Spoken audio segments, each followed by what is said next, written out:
Shalom anak-anak, pada saat ini kita akan melanjutkan sesi kita yang akan membahas tentang prosedur dan tata tertib sekolah. Namun sebelum itu, terlebih dahulu Ibu akan memperkenalkan diri. Nama saya Rangga Layu, kalian boleh memanggil saya dengan sapaan Ibu Rara. Saya dipercayakan sebagai Wakil Kepala Sekolah Bidang Kesiswaan dan juga sekaligus mengajar IPA di kelas 73 dan 74. Oke, langsung saja kita akan membahas prosedur dan tata tertib sekolah yang tertuang di dalam buku panduan. Ya, jadi buku panduan kita modelnya seperti ini, nanti akan dibagikan kepada kalian supaya kalian juga bisa membaca isi dari buku panduan ini. Nah, isi dari buku panduan ini itulah yang akan kita bahas sepanjang sesi ini. Jadi silakan siapkan alat tulis supaya kalian boleh menulis dan menyimak dengan baik apa yang Ibu sampaikan. Ya, yang pertama kita akan membahas tentang 3R. Ketika kalian dapat menjalankan 3R dengan baik, maka Ibu yakin kalian bisa mengikuti setiap prosedur dan tata tertib yang ada di dalam buku panduan sekolah. Apa itu 3R? Ada respect, ada responsibility, dan ada readiness. Ya, jadi respect itu menghormati, responsibility itu adalah bertanggung jawab, dan readiness itu adalah kesiapan. Jadi 3 hal ini adalah hal yang sangat penting untuk kalian selalu terapkan dalam mengikuti setiap proses pembelajaran yang ada di SMP Lentera. Ya, kita langsung mulai bahas dari respect. Respect di dalam hal berelasi. Murid sejati memiliki relasi yang benar dengan Kristus. Murid Sekolah Lentera Harapan perlu setiap hari berusaha memelihara hubungan pribadi yang intim dengan Kristus. Nah, di sini ditekankan bahwa harus ada relasi yang benar dengan Kristus. Ketika kita memiliki relasi yang benar dengan Tuhan, maka pasti kita bisa menjalankan relasi yang benar juga dengan sesama. Bagaimana cara membangun relasi yang benar dengan Kristus? Tentunya melalui saat teduh, rajin berdoa, rajin baca firman Tuhan, ya. Jadi, saya berharap dengan sesi pada hari ini juga kalian diingatkan bahwa mari ayo kita sama-sama mulai membangun relasi yang baik dengan Tuhan melalui saat teduh kita setiap hari dan juga rajin membaca firman Tuhan dan rajin membaca Alkitab dan mengikuti kegiatan-kegiatan rohani yang lainnya. Lalu berikutnya ada 3S, ada senyum, salam, sapa, ya. Senyum, salam, sapa adalah kebiasaan baik yang wajib diterapkan murid dalam berelasi dengan sesama murid, guru, karyawan, dan tamu di lingkungan sekolah. Penting sekali untuk menerapkan 3S ini dimanapun kalian berada, bukan hanya di sekolah, tetapi saat kalian juga berada di luar sekolah, ya. Lalu setiap murid perlu menumbuhkan sikap rendah hati dan sabar dalam antrian saat menunggu giliran. Ya, mungkin antri ini belum terlalu diterapkan ya, karena sekarang kita masih sebagian besar belajar dari rumah dan waktu 3 bulan ke depan juga kita rencananya masih tetap belajar dari rumah karena memang kondisi yang tidak memungkinkan. Tetapi sebelum pandemi itu kan di sekolah ada kantin yang dibuka ya. Nah, di kantin itu penting sekali untuk menjaga antrian ya. Jadi kita harus antri sesuai dengan antrian yang sudah ada. Jadi dilarang untuk menerobos langsung nih ke depan. Jadi harus antri sesuai dengan antrian yang ada supaya menjaga kenyamanan kita masing-masing dan kita juga harus menghargai, menghormati orang-orang yang ada di sekitar kita. Nah, tetapi perlu kalian ketahui bahwa di Lentera selama masa pandemi kantin tidak buka ya. Nah, bukan hanya antri di kantin, tetapi dimanapun kita berada biasakan untuk tetap antri, menghormati orang lain ya di dalam antrian. Lalu berikutnya masih berkait dengan berelasi, murid SMP tidak diizinkan berada di lokasi area SD. Begitupun sebaliknya dengan alasan keamanan, kenyamanan, dan ketertiban proses pembelajaran kecuali saat kegiatan tertentu ada pramuka dan OSIS. Karena biasanya kegiatan-kegiatan pramuka dan OSIS ini biasanya dilaksanakan setelah after school ya, dulu waktu masih sebelum pandemi, waktu pramuka dan OSIS itu masih aktif. Ya, perlu kalian ketahui bahwa di Sekolah Lentera Harapan Toraja bukan hanya terdiri dari SMP saja, tetapi ada juga unit SD dan ada juga unit SMA.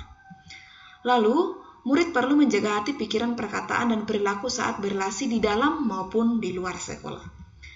Nah, masih berkaitan dengan respect, yaitu tentang bullying ya. Bully ini adalah serangan berulang secara lisan, non-lisan, dan atau fisik kepada seseorang oleh orang lain atau sekelompok orang. Tujuannya adalah menyakiti, menakuti, atau mempermalukan. Nah, bullying pada prinsipnya melecehkan pribadi seseorang yang dicipta menurut gambar dan rupa Allah. Karena itu, tidak ada toleransi bagi bullying dalam komunitas Shalom Sekolah Lentera Harapan, khususnya di SMP Lentera Harapan Toraja. Sekolah akan mengambil tindakan tegas pada setiap tindakan bullying. Ya. Jika kamu mendapat perlakuan bullying, ingatlah, yang pertama yang harus kamu ingat, identitasmu ditentukan oleh Tuhan Pencipta, bukan yang lain. Lalu yang kedua, katakan dengan tegas kepada pelaku untuk menghentikannya. Lalu yang ketiga, beritahukan kepada pelaku atau sekelompok orang yang membuli bahwa kamu akan melaporkan kepada pihak berwenang jika mereka tidak menghentikannya. Bicarakan dengan guru kelas, konselor, kepala sekolah, dan ataupun orang tua. Sekolah akan melibatkan pihak-pihak terkait dalam penyelesaian kasus bullying. Jadi bullying ini memang tindakan yang sangat tidak diberikan toleransi ya ketika hal itu dilakukan. Karena bullying ini kita melecehkan sesama kita yang dicipta segambar dan serupa dengan Allah. Ya, jadi tadi sudah disampaikan ya bahwa bullying ini prinsipnya melecehkan. Tujuannya untuk apa? Menyakiti, menakuti, dan mempermalukan. Jadi harapannya setelah kalian mendengarkan sesi ini, ke depannya hal tersebut tidak dilakukan ya. Yang sebelum-sebelumnya mungkin pernah 1-2 kali membuli temannya, setelah sesi hari ini, mulai ke depan belajar untuk menghargai, menghormati sesamamu, teman-temanmu sebagai gambar dan rupa Allah. Oke, berikutnya ada media sosial. Murid harus bertanggung jawab dalam menggunakan media sosial. Unggahlah dokumen, kata-kata, kalimat, informasi, foto, video yang tidak melanggar kesusilaan dan kesopanan serta tidak merugikan pihak lain. Tegurlah dengan kasih sesama anggota komunitas yang tidak bertanggung jawab dalam menggunakan media sosial. Jadi kita belajar sama-sama bahwa mari kita bersama-sama menggunakan media sosial memang untuk tujuannya. Tujuannya untuk apa? Untuk menyampaikan informasi yang berguna bagi orang-orang di sekitar kita, yang dapat memberkati orang-orang di sekitar kita. Jadi gunakan sesuai dengan fungsinya yang ada.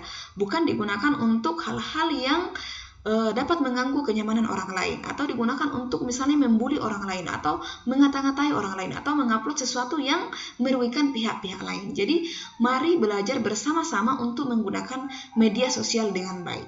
Ya, digunakan sesuai dengan fungsinya. Fungsinya untuk apa? Untuk mengunggah informasi yang bisa bermanfaat bagi orang-orang sekitar dan bisa memberkati bagi orang-orang yang ada di sekitar kita.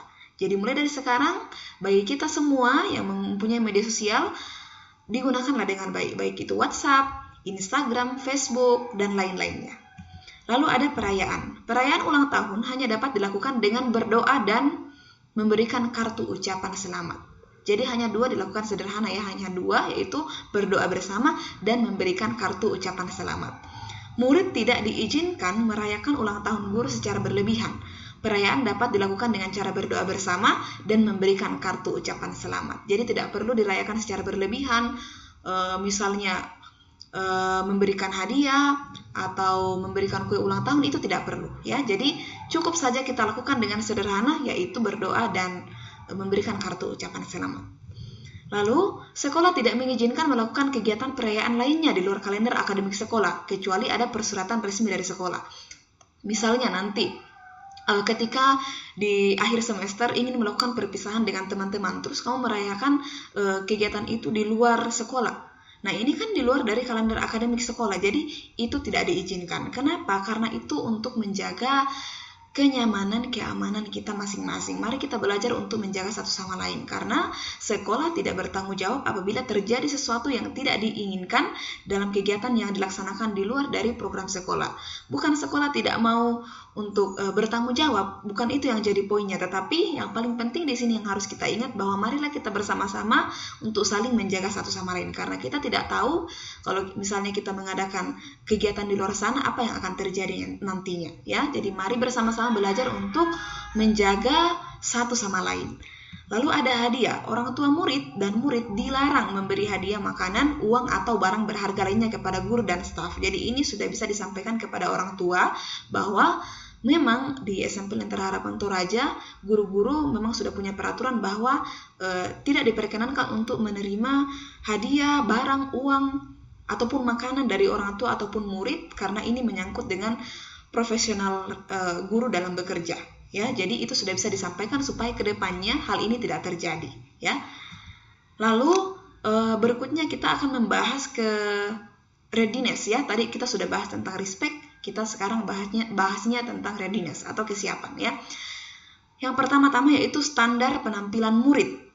Ya, saat kelas online standarnya seperti ini ya, menggunakan baju seragam dan lengkap dengan dasi ya.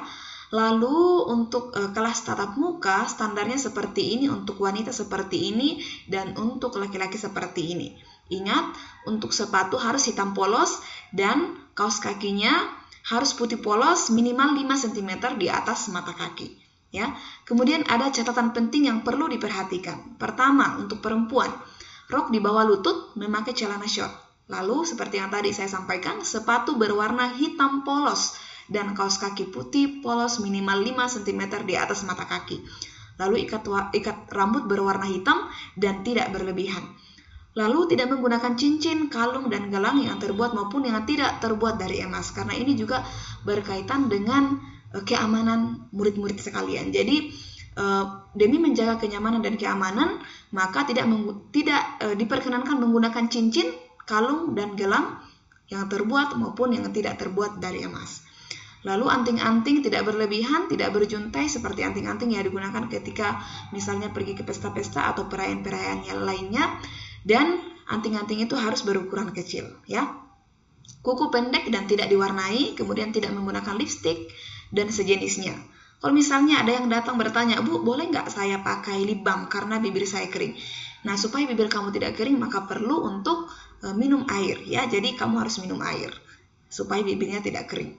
Minum air secukupnya, ya. Rajin untuk minum air setiap hari untuk menjaga kesehatan supaya bibirmu tidak kering. Jadi tidak perlu untuk menggunakan lip balm ke sekolah.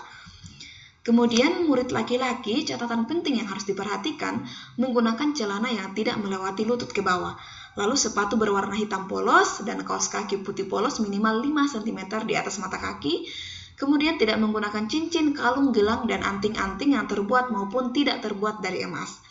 Nah, rambut dicukur rapi dengan model standar tanpa variasi, bagian belakang, samping, dan atas. Nah, rambut dicukur rapi itu maksudnya bagaimana? Di depan itu ukurannya 3 cm, di samping 2 cm, dan di belakang itu 1 cm, jadi 3, 2, 1. Nah, rambut tidak dicat dan rapi di atas kira baju, kemudian tidak menutupi alis dan telinga, tidak mohak, tidak botak, tidak gimbal, dan tidak cukur beralur, lalu kuku pendek dan tidak diwarnai.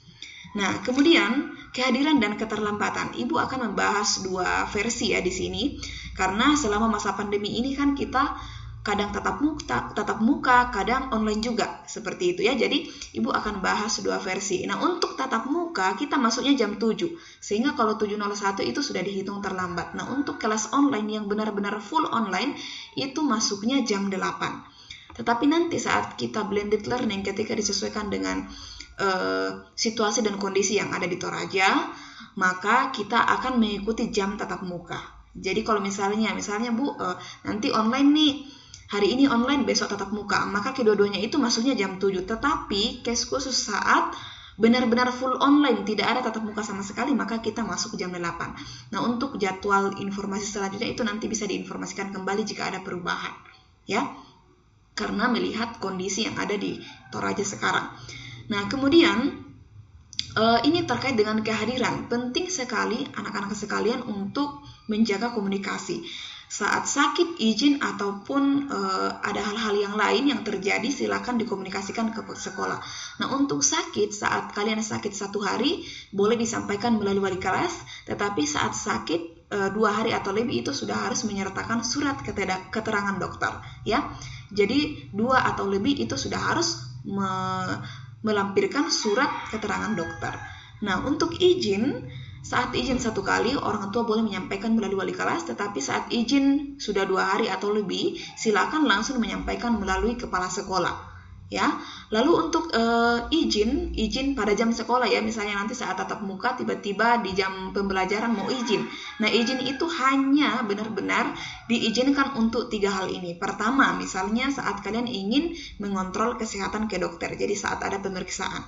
Lalu yang kedua, kegiatan sekolah. Ya, kalau misalnya ada kegiatan sekolah yang kalian ikuti di luar dari sekolah, ada misalnya lomba-lomba dan sebagainya, itu diizinkan. Lalu yang ketiga, keluarga meninggal dunia, ya.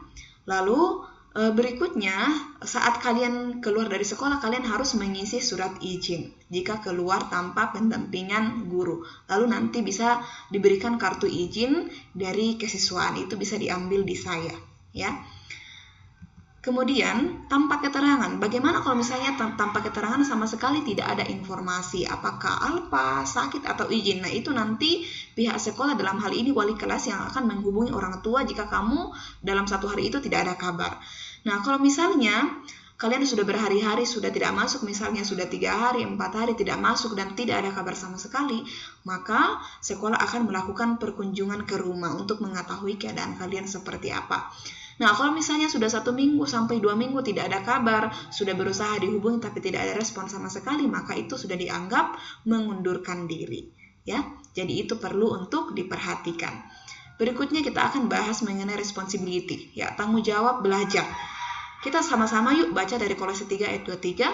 Apapun juga yang kamu perbuat, perbuatlah dengan segenap hatimu seperti untuk Tuhan dan bukan untuk manusia. Ya.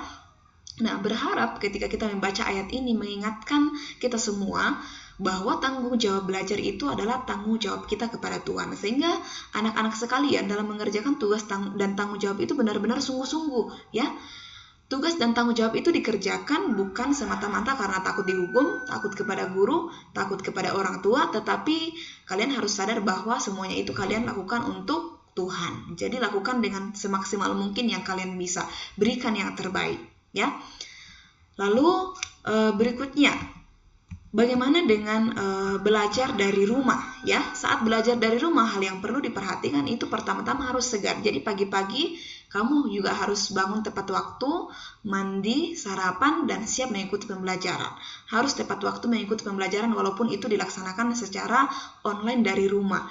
Lalu menyiapkan peralatan yang dibutuhkan supaya nanti ketika misalnya ada live session, kalian tidak kesulitan untuk mencari barang-barang kalian. Jadi semua sudah harus disiapkan. Lalu beribadah sebelum belajar. Jadi harus mengikuti ibadah yang biasanya dipimpin oleh wali kelas. Nah, kemudian penting sekali untuk menjaga komunikasi dengan guru subjek ataupun wali kelas supaya ketika nanti ada hal-hal yang kalian tidak mengerti di dalam proses pembelajaran, kalian bisa menanyakan melalui guru subjek ataupun wali kelas. Nah, kemudian berkaitan dengan responsibility juga, ini saat kalian belajar di sekolah, ya. Saat kalian belajar di sekolah, sebentar ya anak-anak ya, mohon maaf ada notifikasi, kita tutup dulu wifi-nya supaya tidak mengganggu. Oke anak-anak, kita lanjut ya, belajar di sekolah. Nah, belajar di sekolah apa yang perlu diperhatikan? Sama saja seperti yang tadi, tetapi ada tambahan di sini yang harus diperhatikan. Ketika kita belajar di sekolah berarti kita sudah belajar di luar dari rumah kita masing-masing. Maka penting sekali untuk mematuhi protokol kesehatan. Ada 4M. Apa itu 4M? Memakai masker, mengukur suhu, kemudian mencuci tangan dan menjaga jarak. Jadi itu penting sekali untuk diikuti, ya. Nah, kemudian sekali lagi saya tekankan, untuk belajar di sekolah pun kalian juga harus menjaga komunikasi dengan guru subjek dan wali kelas. Supaya nanti misalnya ketika kalian ada izin atau misalnya sakit saat kalian tidak masuk dan ada pembelajaran yang terlewatkan ataupun ada tugas-tugas yang terlewatkan, silakan inisiatif untuk menghubungi guru yang bersangkutan untuk meminta materi itu atau meminta tugas yang sebelumnya kalian belum masukkan, ya. Nah, kemudian masih berkaitan dengan responsibility atau tanggung jawab di dalam hal apa? Dalam kebersihan, kemudian ada properti sekolah dan barang pribadi. Ya, terkait dengan kebersihan dan properti sekolah, setiap fasilitas harus dipelihara dengan baik sehingga tetap berfungsi dengan baik untuk menunjang kegiatan pembelajaran secara online dan juga tatap muka. Kemudian, murid yang belajar online di rumah tetap menjaga kebersihan di rumah dan kondisi tempat belajar sehingga dapat belajar dengan nyaman. Nah, setiap fasilitas sekolah nanti yang diberikan kepada kita semua itu semua harus dijaga, harus bertanggung jawab. Ketika murid-murid sekalian dengan sengaja atau lalai untuk merusak fasilitas sekolah, maka nanti akan diminta ganti rugi.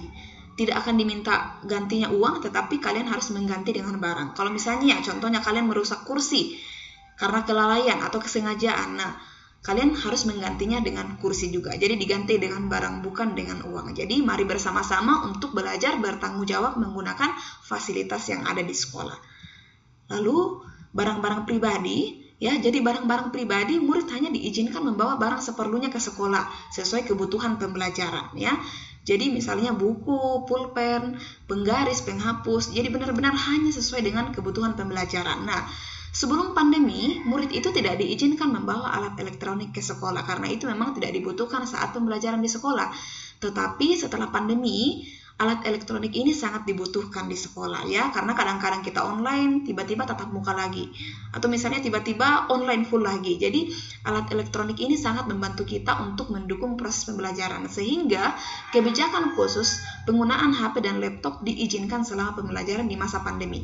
Dan itu nanti ada aturan khususnya ya, nanti akan dibagikan juga kepada kalian melalui wali kelas untuk dibaca.